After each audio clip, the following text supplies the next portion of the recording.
വടകരയിൽ ഷാഫി പറമ്പിലിനെ ഡിവൈഎഫ്ഐ പ്രവർത്തകർ തടഞ്ഞു എന്ന് ആരോപിച്ചുകൊണ്ടായിരുന്നു. ആ ഒരു സംഭവത്തിൽ പ്രതിഷേധിച്ചുകൊണ്ടായിരുന്നു മുഖ്യമന്ത്രിയുടെ ഔദ്യോഗിക വസതിയായ ക്ലിഫ് ഹൌസിലേക്ക് യൂത്ത് കോൺഗ്രസ് പ്രവർത്തകർ മാർച്ച് നടത്തിയത്. പക്ഷേ മാർച്ച് അക്രമാസക്തമായി പോലീസ് ജലപീരങ്കി പ്രയോഗിച്ചിട്ടും പ്രവർത്തകർ പിരിഞ്ഞു പോകാൻ തയ്യാറായില്ല. പിന്നീടാണ് ഈ പ്രവർത്തകർ പോലീസിന് നേരെ ഈ തീപ്പന്തം എറിഞ്ഞത്.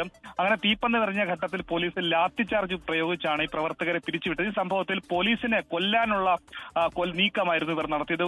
പോലീസുകാർക്ക് ഈ തീപ്പന്തത്തിന്റെ പ്രയോഗത്തിൽ പലർക്കും ജീവൻ പോലും നഷ്ടപ്പെട്ടേനെ എന്നാണ് എഫ്ഐആറിൽ പറയുന്നത്. അങ്ങനെ വധശ്രമത്തിന് 28 പേർക്കെതിരെ 8 പേരുടെ പേരുൾപ്പെടെ മറ്റ് 20 പേരെ കണ്ടാലറിയാവുന്ന രീതിയിലായിരുന്നു എഫ്ഐആർ രജിസ്റ്റർ ചെയ്തത്.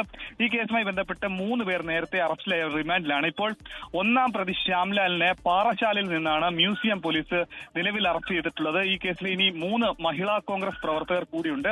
അവരെ, അതായത് ഈ കേസിലെ മുഴുവൻ പ്രതികളെയും കസ്റ്റഡിയിലെടുത്ത് അറസ്റ്റ് രേഖപ്പെടുത്തുന്ന നിലപാടിലേക്ക് പോലീസ് നീങ്ങിയിട്ടുണ്ട്. അതുകൊണ്ട് തന്നെ ഈ കേസിൽ പ്രതിയാക്കപ്പെട്ട പല യൂത്ത് കോൺഗ്രസിന്റെ പ്രവർത്തകർ നിലവിൽ ഒളിവിലാണ് എന്ന വിവരമാണ് പോലീസ് പങ്കുവെക്കുന്നത്.